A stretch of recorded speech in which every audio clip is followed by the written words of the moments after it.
what do you actually do when you get sober? So, for my regular viewers, I've got a project that I'm going to do. I'll talk about it at the end of the video, but I'd like your feedback on that. So for my regular viewers, I'd like to know your thoughts on that. But before we get to that, this video is all about what do you do with your spare time and effort and money and etc.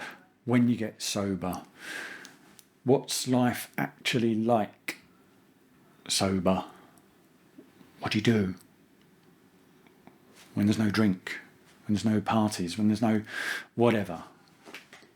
I think one of the biggest things that stops people giving up drinking, dealing with the problems, is because they can't imagine what life is like without a drink. They spend so much of their routines, lives, everything circulating around drink that they suddenly think, well, what on earth am I going to do? It's like a panic. Like I can't possibly, day-to-day stuff. How am I supposed to do my work day, and then what? Not go to the pub? Is that it? You go to work, you come home, and that's it? Or you have your working week and then the weekend, and that's it? And you're not going out partying and drinking. I think you got in the early days, you have those big questions like, but what if I go to a party? Or a big party, like what if I go to a wedding where it's guaranteed drink, if not a free bar, and you definitely have to have a drink? You can't imagine those big scenarios not including a drink. Not even talking about the people who have social anxiety and panic attacks, etc., and can't physically or mentally get through those experiences without a drink. But just what do you do if you're the odd one out when everyone else is drinking?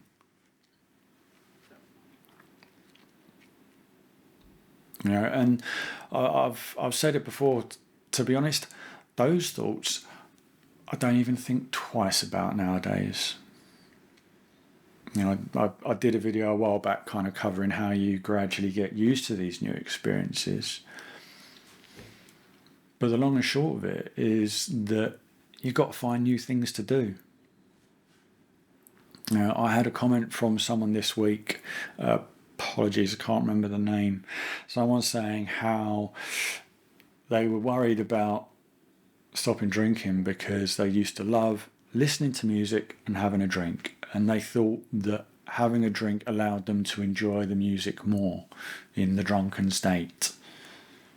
But in fact, when they got sober, they developed a new appreciation for music, a new, more intense love of music. Part of that is because your senses aren't dulled. You're more present, you're more awake, let alone you're going to remember more.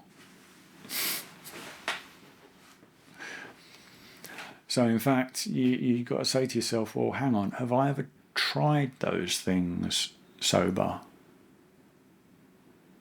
Probably not.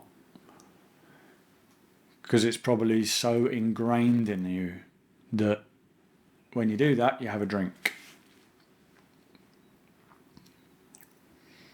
And one of the things you realise in sobriety is that in fact, you weren't choosing things to do because you wanted to do the thing.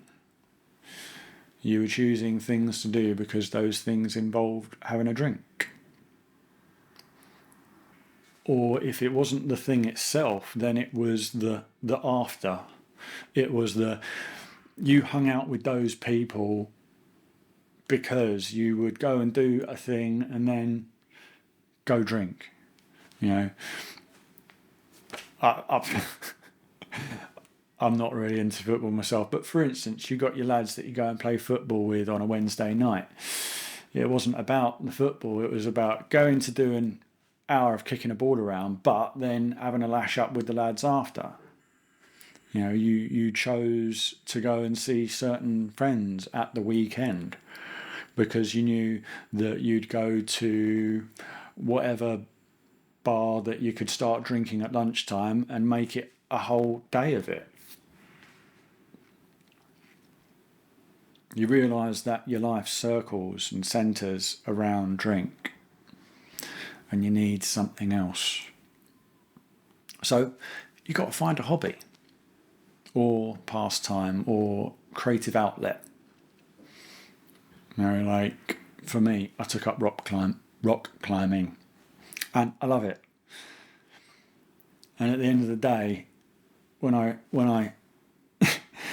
I think about the money I've saved from not drinking, it more than allows me to buy membership at a gym. I could buy membership in multiple climbing gyms in London and still have an awful lot of money left over.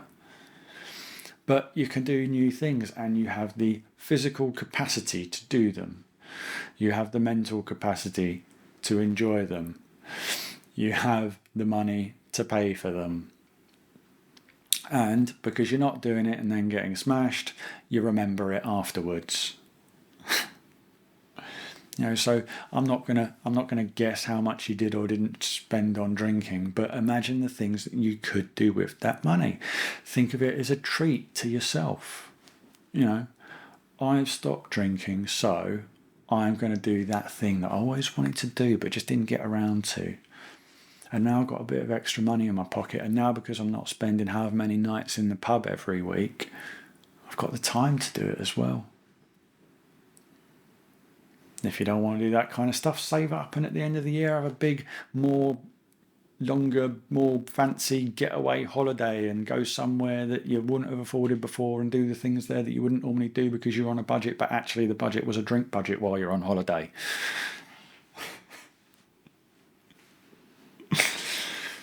You know, you just gotta think, what am I actually doing with my life now?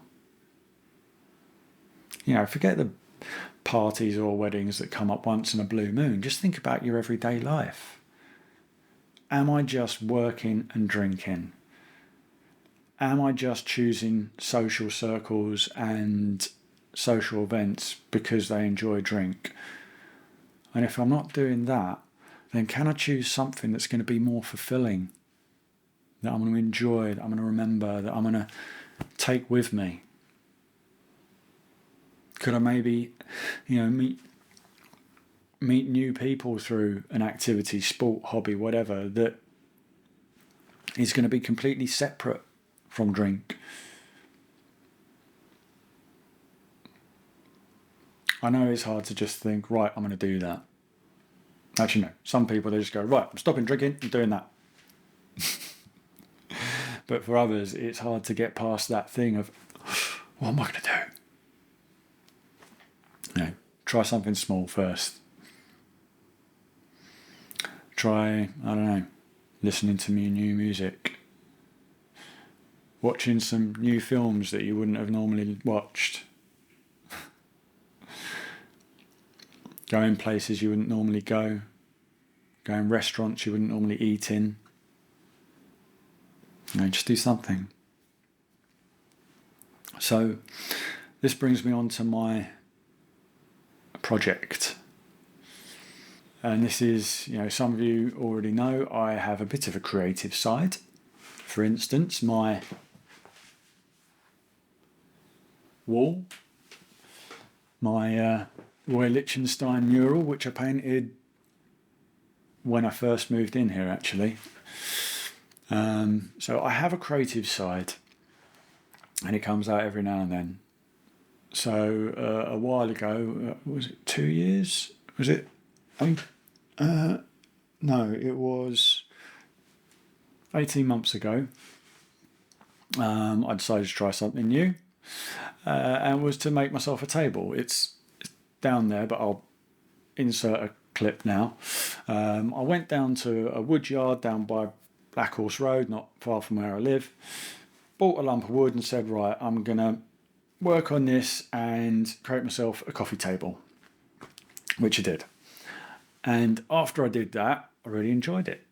I had something I could be proud of. It matches the wall. I was like, yeah, happy with that. And I then decided to make another one for a couple of friends. So I've made a few now for friends. I'll insert a couple of examples. And last week, when my friend came back, he lives in Kazakhstan, he came back for a week, he asked me to make one for him. So I've already bought the wood, it's literally over there. But what I was going to do was kind of document the process to show you guys. I'm not trying to take over from all those like furniture making, woodwork YouTube channels. It's just going to be a one-off project. But I was going to document it for you guys, and I'm just not sure kind of like how interested you are in that, just to kind of show what can be done on a simple budget with basic tools. I don't have a workshop. I made that in here, just cutting, saw, sandpaper, painting, etc. I can show you the process on YouTube, obviously. But what I'm either going to do is kind of put it into one video, like squeeze everything into one video and just kind of show what I did. Or I could maybe do it in a bit more depth. So I suppose I could break it down into sections of doing each part and actually explaining how to do each part. So I can either just show you what I've done, or I can kind of almost teach you how to do each bit on a simple budget without professional tools in your lounge. So give me your feedback on that. That will dictate how much effort I put into filming it and putting together the videos. But yeah, I've already got a lot of ideas for what I'm going to do. I don't know exactly what I'm doing yet. I've got the wood, I've got some sample stuff. I don't want to give away a load now, but yeah, let me know your thoughts, and I will respond in due course accordingly. Like I say, it's probably going to take me a few weeks to do. Let me know how much of it you want to see. So yeah, that's all for now. Catch you soon.